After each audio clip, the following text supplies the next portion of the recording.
I wasn't even talking about you, but now that you said that, you should give me back some of the money I've been giving you. Like, I've been giving you money for years. I'm not sure why people put celebrities on pedestals, especially when it comes to their personal lives. They have emotions the way we do, they have highs and lows, and sometimes, just like us regular folks, celebrities decide to be petty. Other times, they just give someone what they deserve. Either way, today we'll be counting down the top 10 celebrities that brutally exposed other celebrities on social media. This list includes some ex-partners, old friends, new rivals, and who knows what else. It's gonna be fun. How's it going, guys? I'm your host, Jared Bronstein, and you're watching I.O. Make sure to stick around until the end of this one for some bonus content. Follow the entire I.O. team on social media, and let us know your thoughts in the comments down below on this list at the end of the video. For now, let's get to exposing celebrities who exposed other celebrities.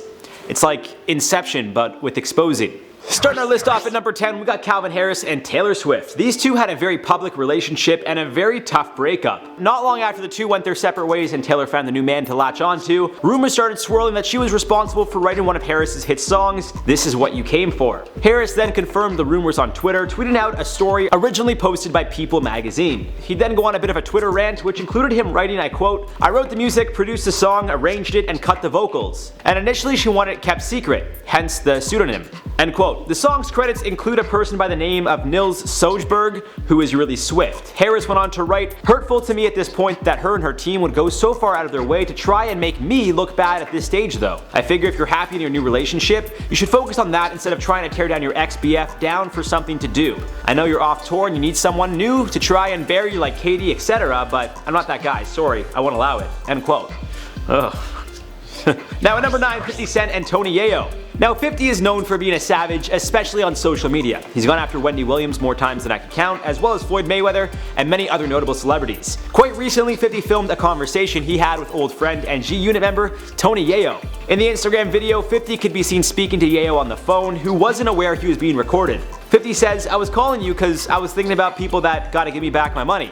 Yayo seemed to know what was up because he replied, "Aw man, here we go. Come on big homie, what you talking about?" After 50 reminded him about the time he lent Yayo money, Yayo claims he thought it was a gift more so than a loan, and reminds 50 he apparently said Yayo wouldn't have to pay him back because they were friends. 50 wasn't having it, telling Yayo, "I ain't got no friends, I love you boy, but you need to give me some of that money back." To make matters worse, Yayo left a comment on 50's video asking why he had to expose him like this. On to number 8, Drake Bell and Josh Peck. Growing up, we all loved the show Drake and Josh, and I think it's safe to say after spending all those years together, these two most likely built a brotherhood-like friendship. Until Bell called out Peck on Twitter for not inviting him to his wedding, and he wasn't holding back how he really felt. Tweeting out, "When you're not invited to the wedding, the message is clear," followed up by "True colors have come out today, message is loud and clear, tires are officially cut.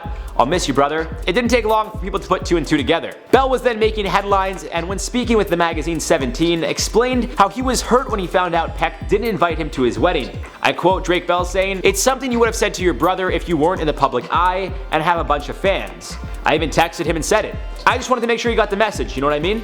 That's the only reason I went to social media with it, because I did go to him personally and text him like, yo bro, what the hell? I'm here, we've been talking, what's going on?" The two have made up, and Peck blamed it on his wife, who was responsible for sending out invites. That's not a bad option. You know, it's just a cop-out, like, oh, it's my wife's fault. Can't wait till I'm married someday, just blame everything on my wife. And at number 7, James Charles and Tati Westbrook. I said her name Tati last time, you guys got mad, so it's Tati. Tati! If you're a part of the YouTube community, you know all about this one. If not, I'll give you a quick summary. James and Tati were good friends, and Tati was one of James' mentors. However, when James promoted a brand that is a direct rival and competition to a company that Tati owns, well, things went up in flames. Tati dropped a monster video exposing James, calling him an awful friend, accusing him of manipulating her, and going as far as claiming he tries to turn straight men gay. James released his own video showing screenshots and video clips to back up his side of the story, but in the end, James would lose a significant amount of subscribers on YouTube and followers on Instagram. We're talking like millions. The two eventually made up, and everything seems to be in the past now, but yikes, what a shit show. Moving on to the number 6 spot, Khloe Kardashian and Jordyn Woods. Now, brief history of the Kardashians for those who don't know. Khloe started a family with Tristan Thompson, but over the course of the relationship, which appears to still be on again and off again, he cheated. More than once, which doesn't really make a difference. Personally, I think it's like a one and done type deal, but hey, what do I know? Either way, the second time around, Thompson was caught cheating with Jordyn Woods. Woods is the best friend of Kylie Jenner, Khloe's younger sister. See how fun this is? Well, when news broke, apparently Woods called Khloe to apologize, but the Kardashian wasn't having it and tweeted out, "Why are you lying at Jordan Woods? If you're going to try and save yourself by going public, instead of calling me privately to apologize first, at least be honest about your story. By the way, you're the reason my family broke up." Obviously, I was raising my voice for her when she capitalized her words just to add to the effect, I think, of why she capitalized, but there's the story for you guys. Quite a wild claim, but I mean, it does take two to tango, so really, is it just Jordan's fault?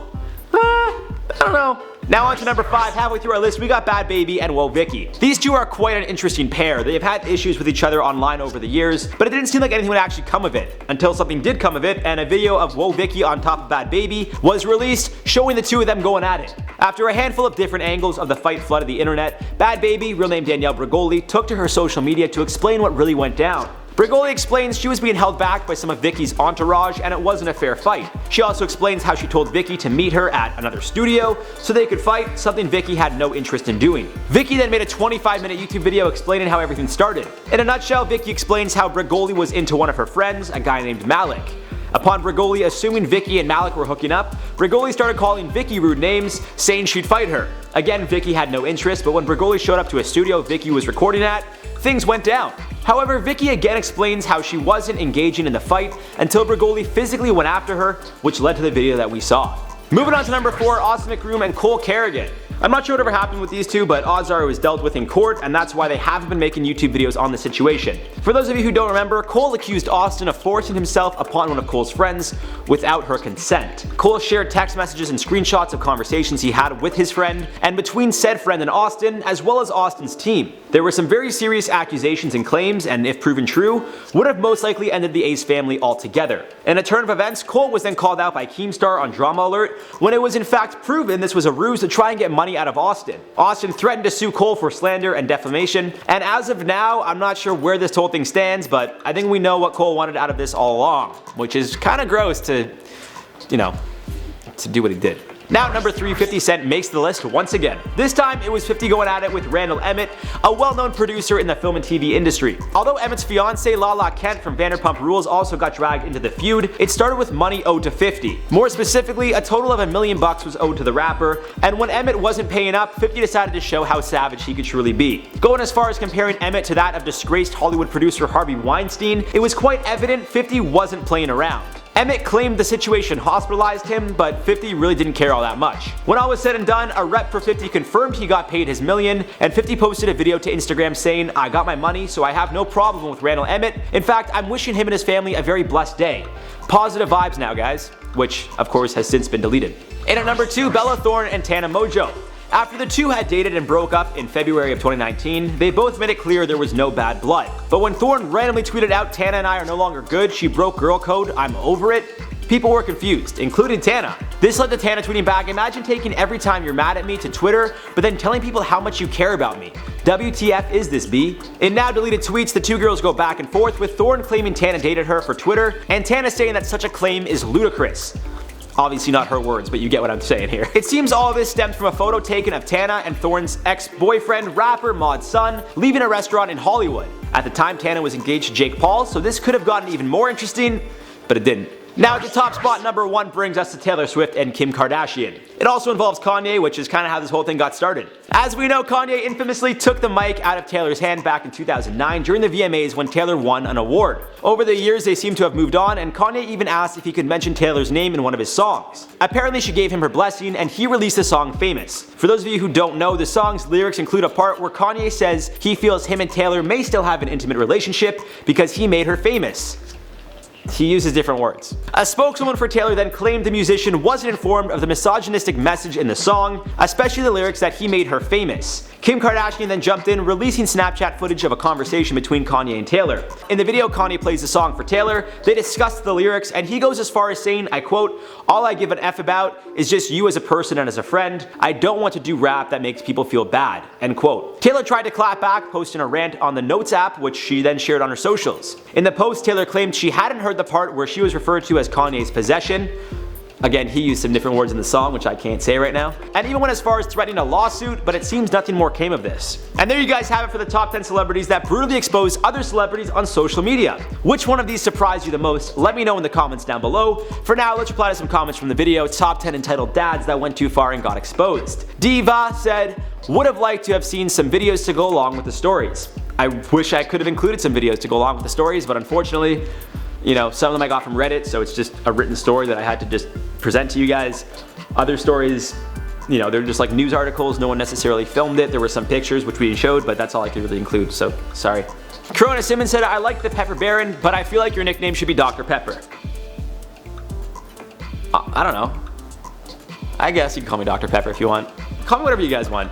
I'm just giving myself the nickname of Pepper because, you know, my buddy Salt, we're Salt and Pepper. Yay. I don't know. Jen D said, just don't call the entitled dads John. My parents' names are Karen and John. Well, for your sake, I really hope they don't call the entitled kids Jen, because then it'd be John and Karen, the entitled parents, and their daughter Jen, which is you. So, hope that's not the case for you. Anyways, guys, gonna wrap this one up. I've been your host, Jared Bronstein, and we'll see you guys in the next one.